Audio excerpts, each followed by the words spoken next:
the vast, sweeping panorama of medieval life, few natural functions were as scrutinized or as fraught with peril as simple slumber. We tend to view sleep through a purely biological lens, a necessary surrender to chemical cycles.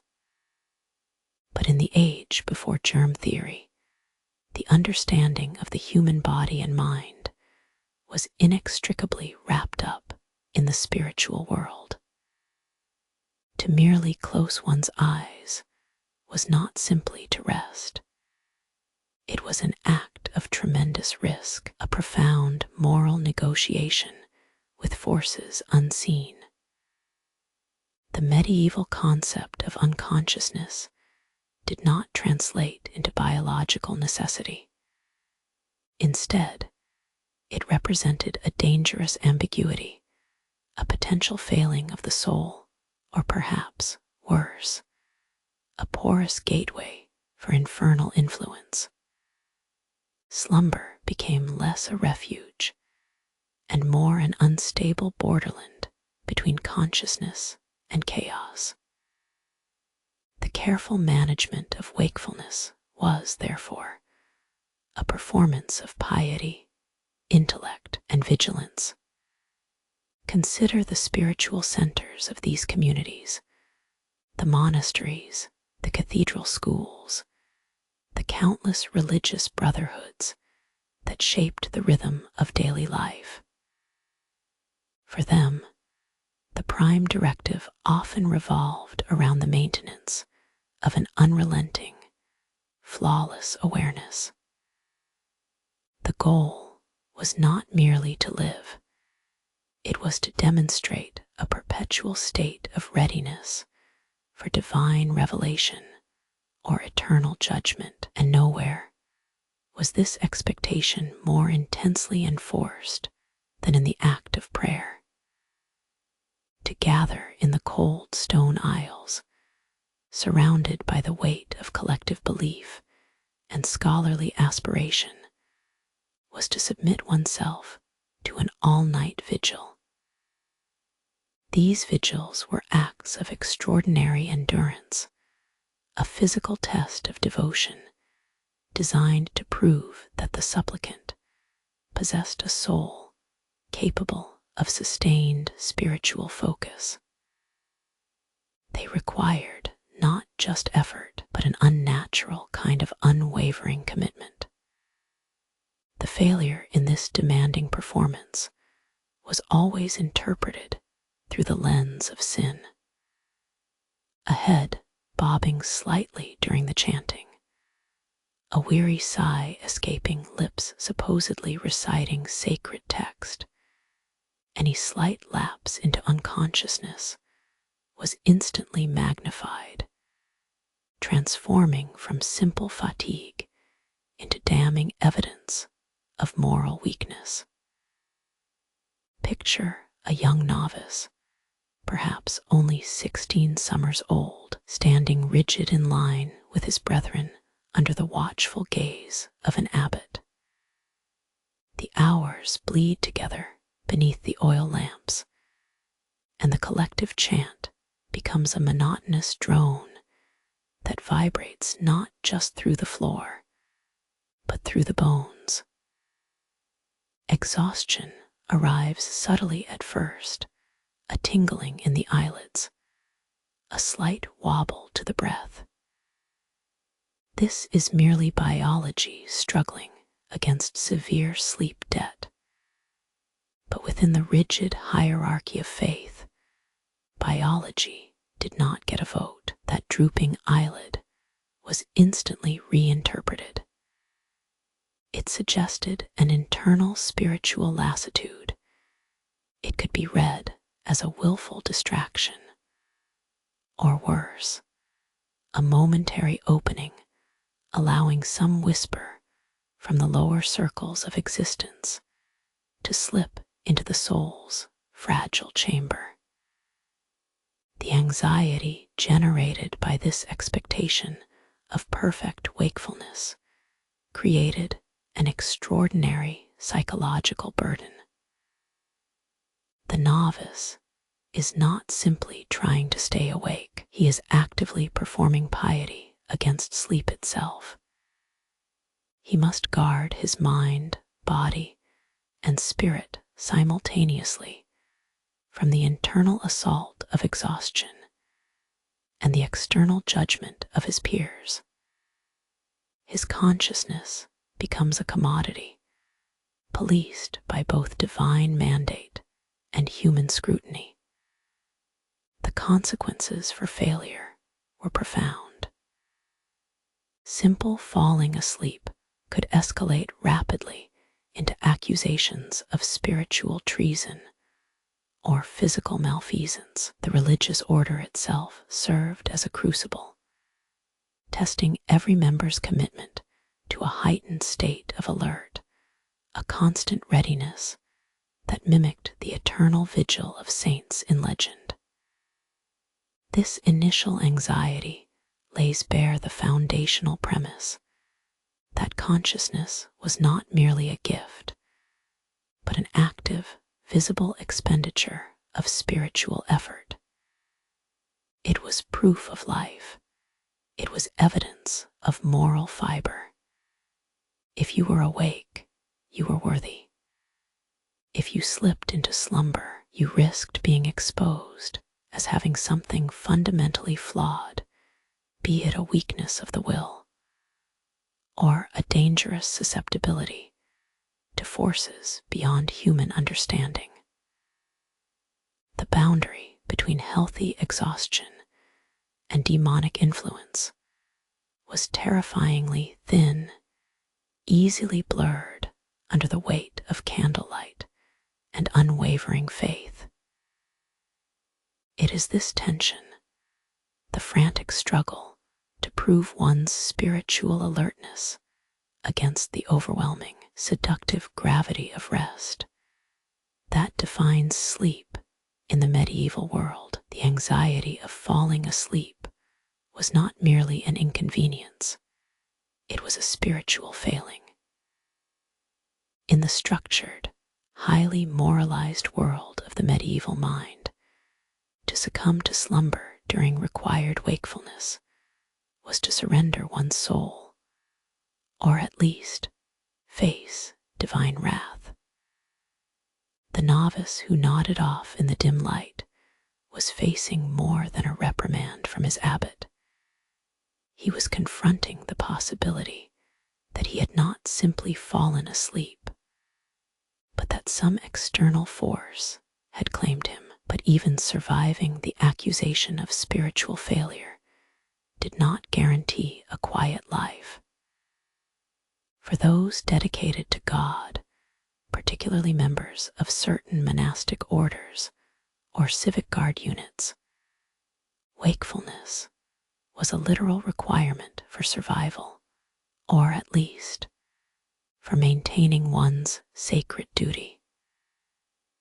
These were the all-night vigils, mandated stretches of consciousness that demanded relentless physical and spiritual endurance. The expectation placed upon these watchers was breathtaking in its sheer absurdity.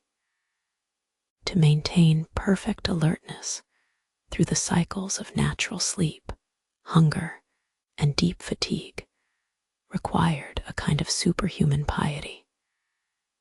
It was less about devout prayer and more about sustained performance art. Sleep became the ultimate enemy of duty, a gravitational pull towards spiritual negligence. Imagine the ritual. Hours spent kneeling on stone floors, singing repetitive hymns until the vocal cords were raw, all while an invisible weight presses upon the eyelids. The watcher's burden was not just the spiritual effort, it was the physical agony of denial. Every muscle was trained to remain rigid, every thought directed toward keeping the mind occupied enough that the darkness could not creep in. The failure of the body, the involuntary flutter of the eyelid, the sudden slump of the head against a cold stone bench was viewed as an immediate moral breach. It signaled weakness, distraction, or worse, a deep and insidious spiritual compromise. For these practitioners of the vigil, exhaustion was treated not as a natural consequence of prolonged effort, but as a test designed to break them. The penalty for failing the vigilance could range from public shaming to severe penance. Yet the true horror lay in the pervasive atmosphere of perpetual suspicion. You were always being watched, not necessarily by an actual guard, but by the collective scrutiny of your peers and the internalized gaze of a deeply suspicious society. To be awake meant being scrutinized. To sleep meant failing. The pain that did accompany these vigils was physical. Yes, the cramps from sitting too long, the raw throat from chanting. But much more profound was the psychological toll. It was the exhaustion of having to perform wakefulness. The moment your body screamed for rest, you had to mentally rationalize it away, framing fatigue as a lack of enough piety or willpower. The church provided an explanation for this unbearable physical strain, often attributing excessive tiredness not just to sin, but to the temptation of worldly comforts, the softness of a feather pillow, the luxury of adequate sleep. These things were seen as impediments to spiritual purity, distractions that had to be purged through relentless effort and discipline. The burden also fell upon the most vulnerable, those responsible for supervising others. The sentinel, the watchman, bore the psychological weight of maintaining group consciousness. If one person succumbed to slumber, they were not only culpable, but their fall could implicate every other weary soul present. This created a toxic environment where shared exhaustion became a source of intense personal anxiety and moral risk. Consider the specialized role of the sleepless, or those tasked with round-the-clock monitoring of important places, be it a royal treasury or a strategic gate. Their endurance was considered an invaluable, almost magical commodity. They represented the stability of their community, the barrier between order and chaotic slumber. The necessity of their vigilance justified their suffering, turning fatigue into a mark of insufficient commitment. This cultural obsession with sustained wakefulness reveals a society that did not trust its own biological rhythms. It viewed consciousness as something to be forcibly maintained by sheer force of will and religious doctrine. Sleep was thus stripped of its natural right to simply be asterisk. It had to be earned, rationed, and publicly sacrificed at the altar of piety. The body, therefore, became a battleground. The physical need for rest clashed violently against the spiritual demand for unyielding consciousness. And in this collision of flesh and faith fell the medieval regulation of slumber, a system that found true unconsciousness to be a dangerous breach, a luxury few could afford, and certainly one no free soul should ever take. We established that in the rigid spiritual landscape of medieval life, being merely asleep was not an inconvenience. It was often interpreted as a moral and even divine failure. It was a lapse into unconsciousness, a temporary suspension of the soul's required vigilance. If wakefulness was a performance of piety, then sleep was a dangerous intermission. But some forms of unconsciousness were understood differently. They were viewed not as mere rest, but as an invasion. And this brings us to the terrifying realm of the afflicted, the individuals whose own minds seemed uncontrollable by their bodies, the sleepwalkers. For them, slumber was never simply a biological function. It was believed to be a direct window for malevolent forces. The fear surrounding unbidden sleep escalated beyond simple exhaustion. This was not falling asleep during prayer. This was waking up in another person's clothes, mumbling unknown languages or performing acts that defied rational comprehension. Such episodes were attributed to demonic possession, a clear sign that the soul had been compromised and could no longer be trusted to its own frame. The sleepwalker, therefore, became an unsettling boundary figure. They stood between recognized humanity and pure spiritual corruption. Their wandering was not merely disoriented. It was a physical manifestation of their inner struggle, suggesting that whatever force held them captive was at work against the divine order. The accusations leveled against these individuals were often brutal, fueled by terror rather than empirical diagnosis. The moment they wandered into public view while indisposed, they were viewed not with sympathy, but with profound suspicion. Their every step suggested a betrayal, a temporary yielding to an outside power. Skin itself became a source of scrutiny in this context, since the body was believed to be a battleground between the spirit and the flesh. Anything unusual about its condition or behavior could signal spiritual weakness.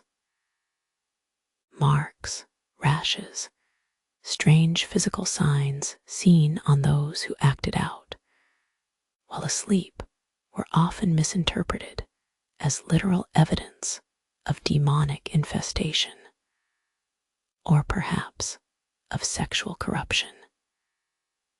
The spectacle surrounding these episodes was deeply unsettling to medieval society. It provided a readily visible explanation for behaviors that defied religious and social norms, the inexplicable fever, the sudden fit of mania, the deep melancholy. If one could point to an aberrant behavior, it was easier, safer, and more religiously coherent to label the cause as demonic. Exorcism, therefore, became not just a rite of passage, but a necessary civic function designed to maintain communal psychic hygiene. It was a performance aimed at restoring spiritual order by violently expelling that which threatened the coherence of the body and mind. The person afflicted by this wandering sleep was often treated as less than fully human, a vessel awaiting reclamation or destruction. The power dynamic here is stark. The community possessed the ability to designate who was sane whose actions were divinely guided and whose movements signaled demonic capture. And since these episodes were inherently secretive, occurring in darkness, under the veil of sleep, they gave the accusers immense control. Imagine a scenario where an individual, simply overwhelmed by fatigue, stumbles through a market square at dawn, their eyes half open, murmuring gibberish. The immediate assumption would not be exhaustion, it would be possession. This narrative shift is critical. Benign biological failure was weaponized into evidence of spiritual warfare. The consequence for the afflicted was far-reaching and often devastating. They risked social ostracism, physical violence, and accusations that could ruin their reputation, effectively marking them as untouchable or dangerously corrupted. To be labeled a sleepwalker was to live permanently on suspicion's periphery. These accounts paint a portrait of a profoundly anxious society, where the delicate line between self-control and spiritual trespass was razor thin. Sleep, particularly the uncontrolled kind, became an ontological threat. It threatened not only individual souls, but the very fabric of social stability itself. The nightmare was that if one person could lose control of their body while unconscious, what hope did any of them have for maintaining that elusive, highly policed state of perpetual wakefulness? By blurring sleep into spiritual possession, medieval society effectively justified extreme levels of surveillance over consciousness itself, setting up the ultimate dilemma. In an era where the self was constantly scrutinized by priests and peers alike, perfect awareness seemed less like a gift and more like an unending, exhausting command. The suspicion surrounding sleep was not confined to the sacred hours of prayer or the lonely watch. It seeped into the most fundamental, almost ritualistic aspects of communal life: the meal. The medieval feast was more than just sustenance. It was a performance. It was the social contract enacted around a table laden with symbolic abundance. And within this charged environment, amidst the clinking silver and the forced conviviality, the unconscious act became an acutely visible, socially damning failure. To sleep at the mandated feast was not merely to be tired. It was to commit a public breach of civility, an implicit refusal of community, or perhaps something far more sinister. The structured meal demanded active participation. Conversations were required, wit expected, and hands were meant to move through the delicate rituals of eating and drinking. The conversation at such tables was not for private reflection. It was a shared tapestry woven by constant interaction. To fall asleep during this enforced intimacy suggested that one was uninterested in the bonds of man, or worse, incapable of sustaining the effort required to maintain them. If missing prayer indicated moral dereliction, failing at the feast signaled social incompetence. The consequence moved from spiritual censure to public shaming, a withdrawal of community, grace far more immediate and pragmatic than any threat of divine damnation. It implied that you were physically, mentally, or morally unworthy of sharing bread with your neighbors. The dinner table became a new form of performance stage. Every guest was expected to be lucid, engaged in the flow of anecdotes, political whispers, and religious commentary. The conversation acted as an invisible anchor, pinning the diners to wakefulness. To drift off meant breaking that anchor, floating away into a state deemed undesirable by all present. Those who slept were not pitied, they were subjected to scrutiny. Their sudden quietude was interpreted through lenses ranging from sheer physical exhaustion, a minor failing easily dismissed, to deliberate insolence, or even subtle defiance. The very act of remaining awake became an exercise in continuous emotional labor, a demanding vigilance not against demonic attack, but against the slow seduction of blissful unconsciousness. The authorities and the societal observers were highly attuned to these breaches. They could distinguish between natural fatigue and strategic slumber. And this distinction was crucial because the latter carried far weightier implications. We see documented accounts of penalties for those who faked illness or pretended incapacitation simply to escape uncomfortable conversations, poor company, or demanding obligations. Such acts were viewed not as self-preservation, but as a manipulative breach of trust.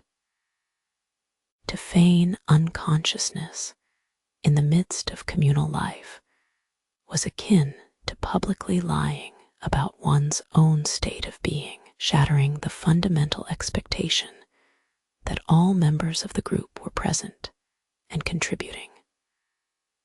The whole dynamic created a pervasive anxiety. Always be asterisk on asterisk. This surveillance extended beyond mere meals.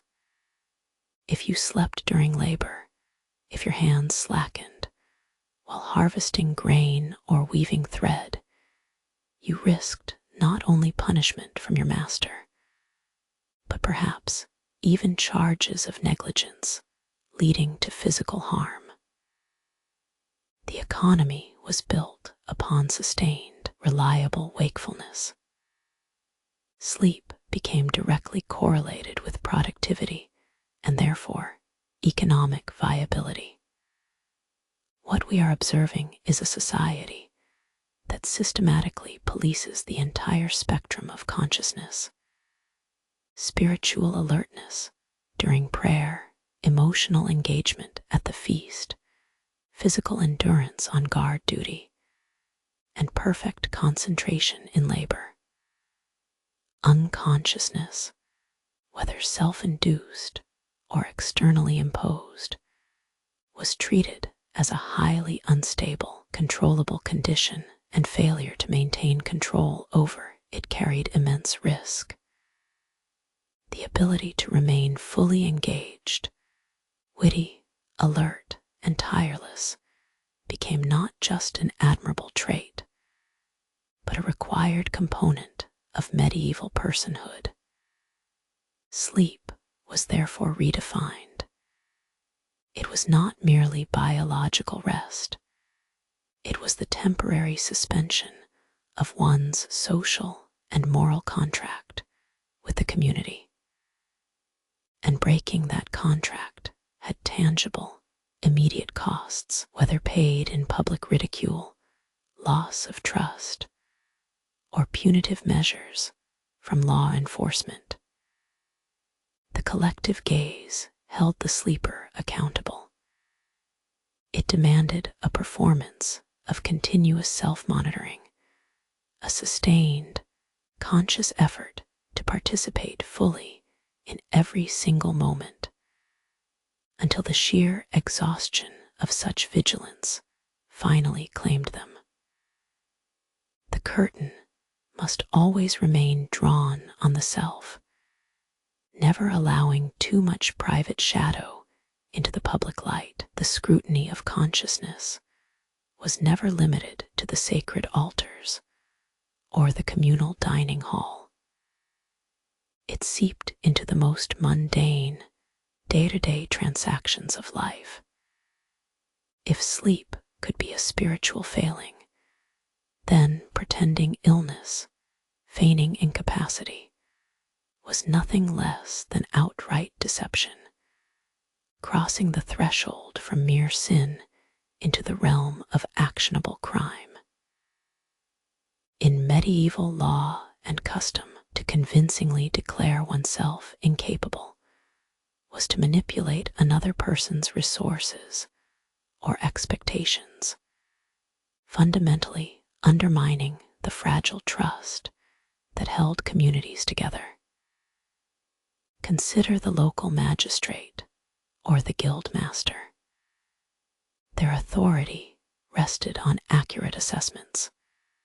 Was this petitioner truly too weak to work? Did this claimant genuinely suffer from an ailment requiring exclusion from communal life? The legal framework surrounding perceived illness was thus built upon a delicate, treacherous assumption of truthfulness. To play with that assumption, to stage a sickness when one felt merely tired or inconveniently unwell, was therefore not simply lying. It was defrauding the system itself. The boundaries were drawn meticulously. If you needed to be dismissed from labor, proving genuine incapacitation was paramount. The penalty for fraudulent suffering could range from severe fines and confiscation of goods to charges of outright fraud or even malfeasance against the collective structure that protected them. The stakes were undeniably high, cementing the idea that one's own bodily state was a public commodity subject to rigorous verification. The law did not merely prohibit lying. It created elaborate systems of observation designed to root out the impostor. These observers, the local healers, the guildsmen, the family witnesses, were trained to detect the telltale signs of artifice. They looked for inconsistencies in the testimony, for the unnatural timing of symptoms, or for any sign that the declared ailment was merely a convenient narrative device. The physical telling signs were as scrutinized as the spiritual ones. A cough deemed too perfectly timed, a fatigue that seemed suddenly and dramatically overwhelming, all suggested a carefully constructed charade. This enforcement mechanism meant that rest itself had to be convincingly earned through suffering or hardship. One could not simply decide one was tired of life's rigorous performance and opt out. The option had to be legally validated. The suspicion cast upon those who feigned illness reveals a fundamental societal anxiety, an anxiety about control, about productivity, and about who possessed the moral right to define another person's current state of being. This concept extended beyond mere work capacity. Picture the poor widow seeking charity, or the farmer attempting to claim due compensation after a bad harvest. Their plea often hinged upon declaring themselves diminished, too frail, too impoverished, too burdened by invisible ailment. To fake this vulnerability meant not only stealing resources, but also undermining the solemn covenant between the giver and the receiver.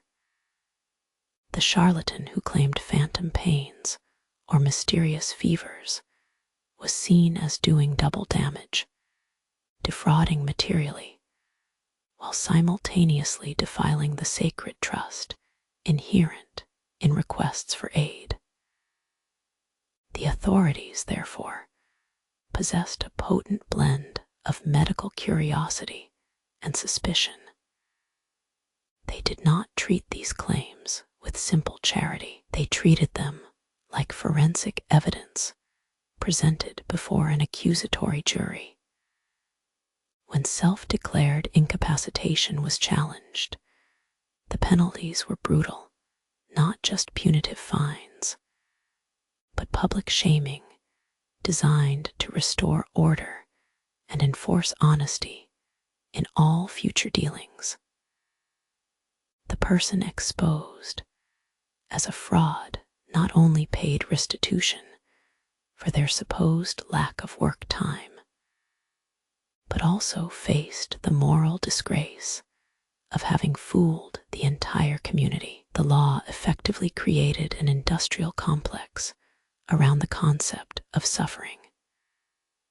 Suffering became something marketable, verifiable, and thus highly regulated. Sleep, illness, exhaustion, these were all forms of temporary or permanent removal from duty, and society required stringent methods to validate that withdrawal.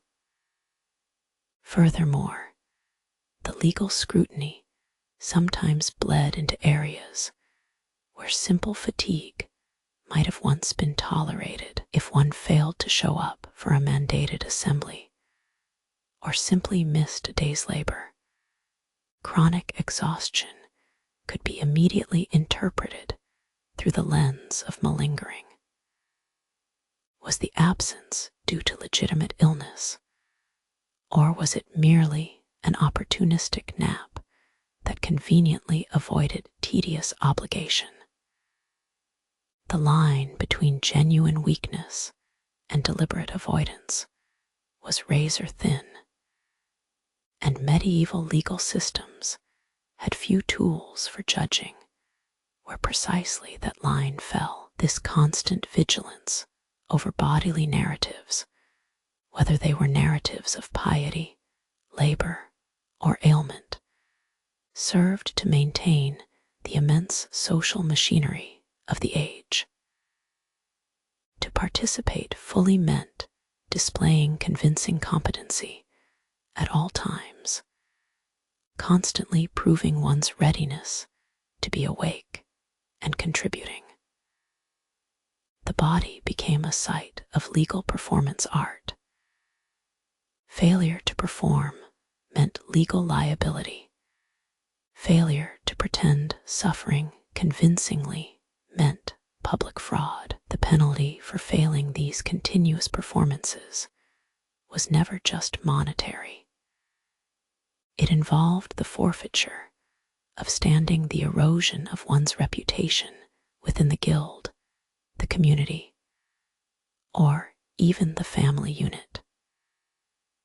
The person who once commanded respect through seeming fortitude could now find themselves labeled an unreliable fraudster, cast out of the small circle of trust that was essential for survival and advancement in a heavily structured society. It taught them a terrifying lesson.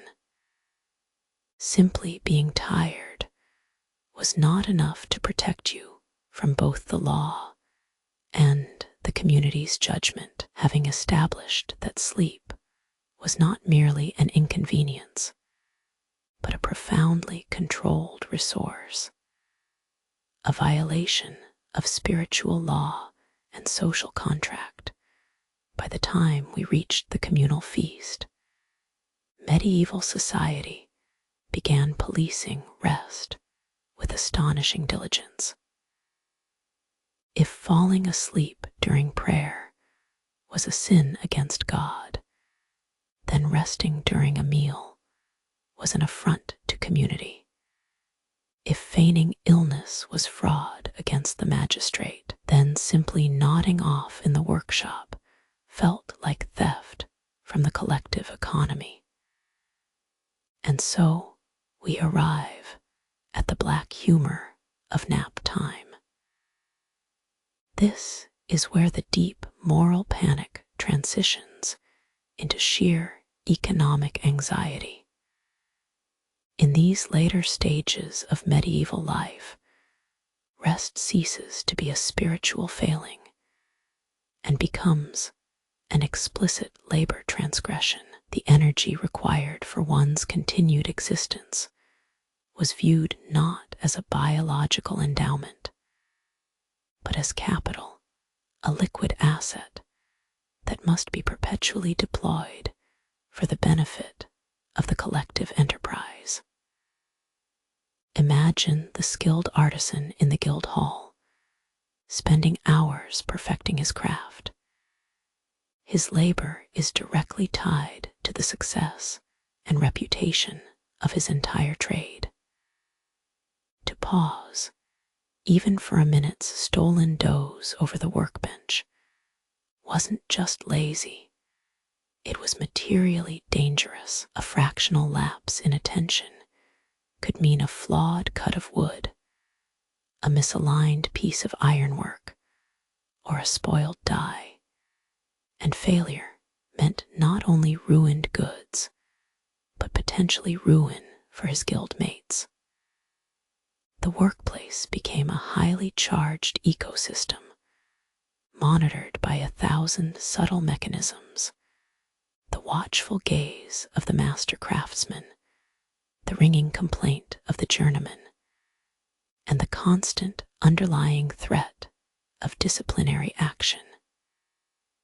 If you needed rest, you were forced to negotiate it, a quiet deal with your superiors that might involve extra grueling hours later, or worse, fines paid in dwindling coin. The concept of slacking off here was brutally absolute. The medieval equivalent of modern burnout culture didn't just suggest a vacation, it suggested criminal inefficiency. It was framed not as a need for recuperation, but as a moral failing that indicated weak character or an allegiance to idleness itself. Sleepery people were seen as inherently suspect. They lacked the drive, the zeal, the necessary hunger to contribute fully to the social body. This economicization of wakefulness meant that even simple downtime was audited for productivity potential. Markets demanded active haggling. Farmhands were required to maintain ceaseless engagement with the land, and porters had to walk so quickly they appeared perpetually wired on adrenaline. Rest became synonymous with stagnation. Inactivity suggested a failure in one's personal utility value. The laws governing work hours were rigid, often tied to the rising and setting of the sun. But even within those parameters, the expectation was constant motion. This pressure cooker environment elevated alertness from a desirable trait into a mandatory state of being. The penalty for underperforming wasn't just scolding. It could involve tangible loss of wages, public reprimand, or worse, the restriction of one's ability to work in the vital trades that kept the town alive. If you were a peasant working the Lord's fields, your rest was perpetually limited by the immediate demands of the harvest. If you were a merchant setting up a stall in the city square, your sleep was jeopardized by the relentless flow of commerce and the necessity of maintaining an ever-present, witty, and ready demeanor to negotiate favorable prices. The pressure was inescapable because survival itself depended on this sustained performance. The black humor, if one can call it that, lies in the absurdity of such exhaustive regulation. To need permission for a few moments' repose, a simple physiological function, is utterly breathtaking. It reveals a deep, systemic fear, the fear of inefficiency. The medieval economy was brittle, vulnerable to famine, plague, and localized unrest. This vulnerability manifested as an obsessive cultural compulsion to keep every member awake, accounted for, and contributing at maximum capacity. We are thus shown that consciousness itself was codified into currency. To be awake meant you possessed temporary economic value. To drift off meant your assets were temporarily seized by the system, rendering you worthless until revived. This creates a profound psychological burden on the individual, always maintaining an optimal state of readiness, regardless of physical exhaustion or emotional turmoil. It is a haunting picture, this performance of perfect vigilance, from the hushed piety of the cloister to the roaring marketplace. It suggests that in the medieval imagination, life itself was less about living and more about perpetually proving one's worthiness to remain conscious and thus economically productive. The nap time penalty wasn't just bad for morale. It threatened the very fabric of communal stability, having established that mere sleep was not a benign biological necessity, but rather a fiercely monitored commodity, a performance of consciousness itself. We must now look at how these rules were applied across the entire social spectrum. The stakes of being awake or asleep varied drastically depending on your station in life, transforming slumber from a natural state into a profound marker of class and worth. Nowhere was this distinction more pronounced than among the aristocracy, whose very right to rest became inextricably linked to their public display of activity. The medieval elite lived in an intensely choreographed state of perpetual availability. For them, visible fatigue or prolonged unconsciousness carried far greater social weight than it did for a peasant laborer. It whispered not merely of exhaustion, but of decadence, lack of discipline, and above all, boredom. True nobility was measured by one's ability to remain exquisitely engaged with the demanding rituals of court life, to display sustained alertness over hours filled with tedious banquets, diplomatic posturing, or endless ornamental conversation. To afford oneself the luxury of deep sleep in public was not just poor form. It risked implying an indifference so profound that it bordered on treasonous sloth. The noble body had to appear effortlessly vital, perpetually ready for the next round of feasting, the next round of political maneuvering.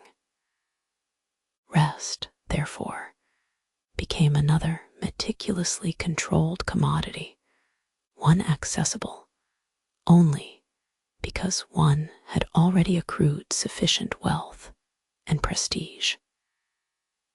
Consider the very performance of aristocratic leisure. A highly placed baron attending a court function was expected to maintain impeccable wit and unending participation in conversation circles, even when the intellectual fare proved dull or repetitive. To nod off at such an event suggested not mere biological tiredness, but a failing of mind, a suggest that one's thoughts were too dulled by indulgence, too slow-witted to keep pace with courtly life. It was a public accusation of mental deficiency. The same pattern played out in the private chambers and manorial settings. When an influential family member was expected to entertain or advise during the day, deep slumber could be interpreted as profound weakness, undermining one's perceived political strength. The expectation was constant, vibrant engagement, a continuous outpouring of cultured vitality that never wavered. This created a subtly terrifying social pressure. If the working class could not afford to sleep because their labor depended upon every waking hour, the nobility simply found ways to render rest equally costly in terms of reputation and standing. Their wakefulness was less about physical energy and more about maintaining an unbroken facade of privileged mental agility. This system generated a fascinating counterpressure, the calculated flaunting of limited sleep. Sometimes, extreme fatigue could be deployed strategically, not as true illness, but as a means to manipulate social outcomes. An aristocrat might feign a moment of near collapse at a feast, not necessarily out of genuine sickness, but to elicit sympathy, draw attention away from political blunders, or even to command a moment of profound, respectful silence that enhanced their perceived gravitas upon recovery. The act itself became a performance, a controlled display of fragility, which was paradoxically more demanding than perfect wakefulness. The implication here is clear. Class determined not only what your waking hours were for, but the very texture of your consciousness. For the peasant, wakefulness was required by immediate survival. It meant plowing, hauling, or selling goods to eat. For the artisan, it meant mastering a craft through ceaseless practice. But for the noble, wakefulness was dictated by reputation and social upkeep. It demanded an emotional performance that exceeded mere physical presence. The aristocracy were thus defined not just by their titles, but by their impeccable capacity for constant display. Their bodies and minds had to operate as sophisticated instruments of status, running flawlessly from sunrise banquets to candlelight assemblies. Slumber, whether forced or voluntary, was a visible failure of this delicate machine. It betrayed the carefully constructed myth of effortless superiority. This systemic policing of wakefulness by class provided one of the most rigid and fascinating examples of the era's anxiety, that nothing, not even simple rest, was permissible without profound justification. Sleep was not just morally suspect, it was socio-economically subversive. And in a society where one's entire worth could be erased by a single whisper or a momentary lapse, maintaining the flawless display of consciousness became an act of continuous, exhausting self-policing. After establishing sleep as a moral and economic failure, a lapse in piety, a breach of communal order, or a quantifiable loss of labor, the rules governing consciousness seemed absolute. They suggested no room for simple human frailty, only rigorous performance. Yet, life, even under the harshest scrutiny, continues to find its way through the cracks in the system. The reality was that exhaustion was inevitable, and the necessity of sleep remained fundamentally biological. This fundamental conflict between divine mandate and bodily need led people into a delicate dance of transgression. The art of surviving without being caught doing what was considered sinful or criminal. If the collective conscience policed every conscious moment, then sleep became an act of profound risk. It transformed from merely needing rest into an almost militant endeavor, a covert operation against societal expectation. The medieval world offered no official accommodation for tiredness. It only tolerated performance. Thus, the art shifted to stealth. How did one navigate a society that viewed slumber as dangerous negligence? One had to become an expert in disappearance. True rest could not be afforded in the open squares, within the crowded market stalls, or at the center of mandated communal life. The sleeping must happen in the margins, behind darkened draperies, in forgotten crypt corners, beneath discarded heaps of goods, or along the peripheral stretches of riverbanks.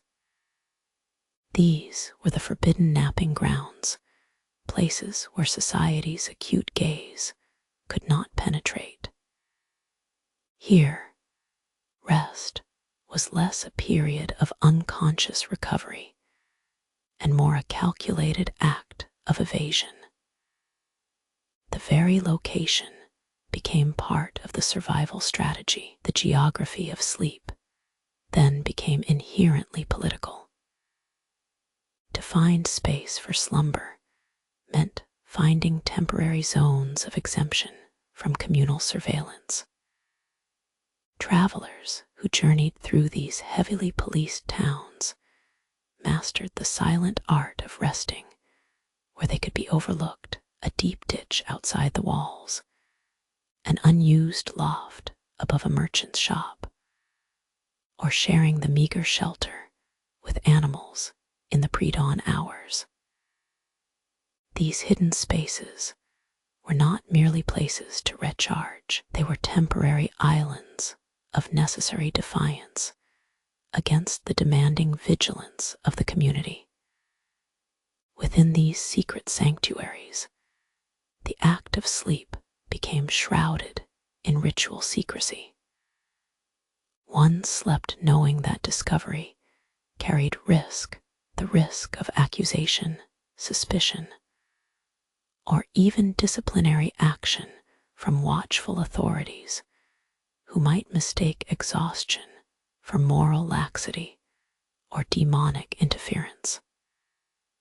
Therefore, the napping process itself was highly conditioned by paranoia and discretion. It wasn't a soft surrender to fatigue. It was a strategic withdrawal until the optimal moment of low vigilance passed. The risk was manifold. In one spot, deep slumber could be seen as spiritual sloth, an unacceptable lack of piety towards God who mandated wakefulness for prayer. In another, mere presence in such a place could suggest criminality or association with groups outside social control. The poor and the itinerant laborer were the most susceptible to this dual judgment. They needed rest for their survival, but the society saw only deviation. It was also that it offered an unexpected form of subversive resistance, the ability to truly disappear, even temporarily, provided a profound psychological release from the unrelenting demand for self-performance. For those whose identities were constantly under scrutiny, the religious novice, the worker, the accused wanderer, a stolen nap represented a brief return to mere humanity, a moment where the burden of consciousness could be momentarily shed. It was an underground economy of fatigue. The whispers and the folklore surrounding these hidden napping spots further imbued slumber with mystery. Some believed certain natural features, overhanging rock faces, hollowed out trees, or specific corners in monastic ruins possessed protective qualities that made them safe from both spiritual damnation and physical discovery.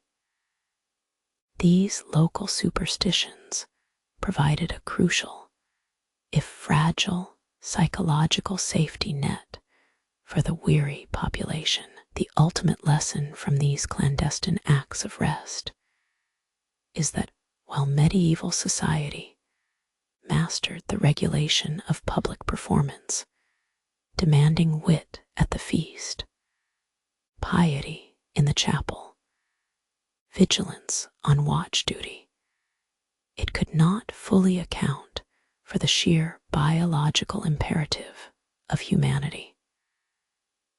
Life demanded its respite regardless of ecclesiastical law or civic statute. These hidden naps were therefore profound, silent statements, a declaration that human need superseded divine mandate, carving out small, desperate pockets of unconscious freedom right at the edges of an intensely structured world. For centuries, the performance of consciousness was mandatory. From the cloistered nunnery to the bustling market square, existence demanded continuous vigilance. Sleep, in virtually every corner of medieval life, was not simply a biological need. It was interpreted as a moral liability, a failure of piety, or even an active invitation to demonic corruption. This framework, that wakefulness must be constantly validated through spiritual, social, and economic performance, formed the bedrock of daily existence. Yet, human beings are inherently temporal creatures, prone to exhaustion, needing cycles of necessary unconsciousness. The societal machinery built around policing this very biological reality became overwhelmingly complex, leading to deeply entrenched fears that only science could begin to dismantle. This transition marks a crucial turning point, the beginning of the scientific challenge to ancient, absolute anxieties. As the centuries ground on and intellectual curiosity began to erode the rigid certainty of established dogma, new ways of understanding the body started to emerge. These were not yet consensus views. They were seeds planted by early philosophers, physicians, and proto-naturalists who dared to question the supernatural interpretation of dreams, fatigue, and deep slumber. They sought explanations rooted in observation, anatomy, and material cause, rather than solely in sin or spirit. The challenge began subtly. Rather than assuming that any lapse into sleep must be a pact with the devil, some early thinkers started asking, what physically happens to the body? What are the measurable symptoms of fatigue? They attempted to decouple the physical experience of rest from its supposed spiritual consequence. These proto-scientific inquiries often encountered tremendous resistance. The prevailing intellectual climate was one where medicine and philosophy were frequently interwoven with theological certainty. To suggest that sleep might simply be a necessary suspension of bodily functions, a metabolic pause, rather than a moral failing, was seen as heresy, or, at best, dangerously profane conjecture. The breakthrough required scholars willing to look beyond the pulpit and into the cadaver, into the burgeoning field of observation. The rediscovery of classical texts, particularly those concerning anatomy and natural philosophy from Greek antiquity, provided an intellectual foothold. These ancient works suggested that life functions were governed by measurable principles, principles of humors or blood circulation, and that illness, including deep slumber, had corporeal causes. The focus shifted piecemeal from the spiritual state of the soul to the physical mechanisms of the brain and body. Sleep was no longer solely viewed as a battleground for competing spirits. It began to be regarded as an unusual physiological process requiring scientific delineation. Early medical texts started documenting states of semi-consciousness, periods between full wakefulness and deep oblivion. They cataloged trances, involuntary fits, and varying levels of alertness with a clinical detachment that was revolutionary in its time. These records sought patterns, correlations, and physical triggers. Did excessive labor cause it? Was poor diet responsible? Did certain substances induce it? The very concept of the biological necessity started to gain traction among fringe intellectuals.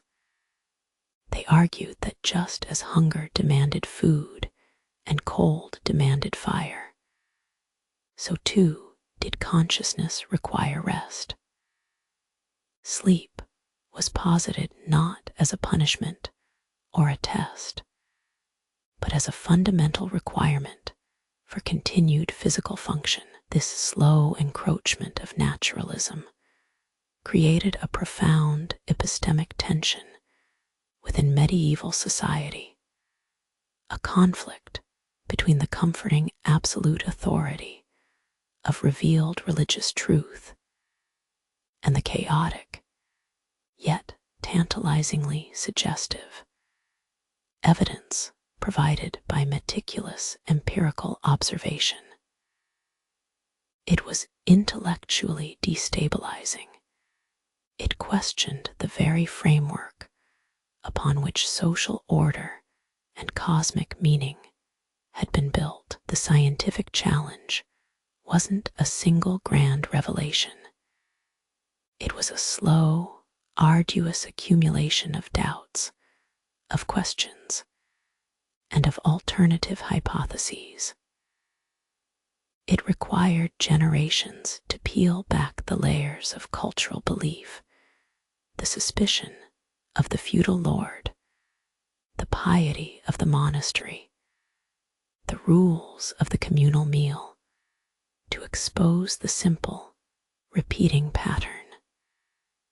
Exhaustion followed by necessary rest. The initial dismissal of these nascent scientific views as mere academic curiosity speaks volumes about the power of entrenched dogma. Yet, this period planted crucial conceptual seeds. The emphasis moved from assigning moral blame to determining functional cause. It set the stage for a fundamental redefinition of humanity's relationship with its own unconscious states. The ultimate triumph was not immediate or clean. It unfolded across centuries, culminating in verifiable scientific models that could categorize and predict sleep cycles. But the groundwork, the shift from viewing slumber as sin to viewing it as process, was laid during this challenging era. It remains one of history's most profound intellectual shifts. Humanity slowly learning that some truths about existence are best found not through faith or divine pronouncement, but through persistent questioning and observation of what is measurable, even if that measurement reveals the unsettling, mundane reality of being fundamentally biological. The curtain rises on a vastly different age. The scent of beeswax and incense has been replaced by the subtle hum of electricity, and the rhythmic chanting is replaced by the rapid flicker of screens. But if you listen closely to the undercurrent of modern life, to the collective sigh of exhaustion, the jittery energy before a deadline, the desperate scroll through an endless feed, you can still hear the ghost whispers of medieval anxiety, the primal fear that has never truly left us, the fear of being unconscious, of doing nothing, of merely existing without purpose. We believed we had progressed beyond the spiritual policing of slumber. We thought sleep was purely biological, a necessary metabolic downtime. Yet, if you examine our modern social structures, the all-night work shifts, the hustle culture, the relentless expectation of availability, you find echoes of that profound historical anxiety. Our anxieties over productivity, about optimizing every waking minute, are merely the reincarnated medieval fears of unconsciousness. The concept of balance itself has been commodified, policed by self-help gurus and biohacking metrics. We don't just rest, we optimize our downtime. We track REM cycles in expensive wrist devices, quantifying moments that once society dismissed as simply necessary biological processes. Our concern is not merely getting 8 hours of sleep, but achieving the optimal ** quality * of unconsciousness. This reveals a startling continuity. Sleep remains far from free. Consider modern work culture. The gig economy has invented new forms of vigil. We are always on. Phones buzz with notifications that demand instant attention, pulling our consciousness into a permanent state of partial wakefulness. Slowness is still penalized. The slow reply, the missed meeting, the perceived lack of engagement. Our employers do not merely require labor, they demand constant cognitive performance. The subtle warning remains. Lapse in attention equals loss of utility, and loss of utility means exclusion. The very structure of our self-worth often mirrors the medieval need for public validation. If we are not constantly demonstrating productive wakefulness, if we are seen taking a break, if we are scrolling through empty content, or worse, simply resting, we feel the sharp sting of inadequacy. We internalize the societal message that the default state of being is inefficiency. And what happens when we push this anxiety too far, when modern life demands relentless performance and refuses any downtime, the eternal on switch? We replicate those historical patterns of control, merely exchanging the priest's stare for the corporate monitor glow. We become vigil keepers to our own exhaustion. Sleep becomes a source of guilt, not relief. We have substituted spiritual sin with productivity anxiety. The novice who fell asleep during prayer was accused of moral failing today. The employee who takes an unscheduled afternoon break is worried about perceived laziness or career stagnation. The punitive mechanisms have changed from ecclesiastical censure to email judgment, but the underlying principle remains identical. Full wakefulness is non-negotiable for social and economic acceptance. The myth of autonomous rest continues to crumble under this weight of perpetual performance. We are constantly performing our alertness, managing not just our tasks, but also the asterisk perception asterisk of our engagement. This modern vigil is a sophisticated rebranding of an ancient terror. The fear is no longer that sleep will allow demons entry, but that the market will deem us obsolete. We have simply transferred the authority from the pulpit to the payroll department. And in doing so, we have woven a new, equally demanding net around our private moments, making even unconsciousness feel like a strategic choice, measurable and accountable. The grand lesson of medieval sleep policing is thus carried into the 21st century. That consciousness is not an innate right. It is a policed commodity, required for survival, valued by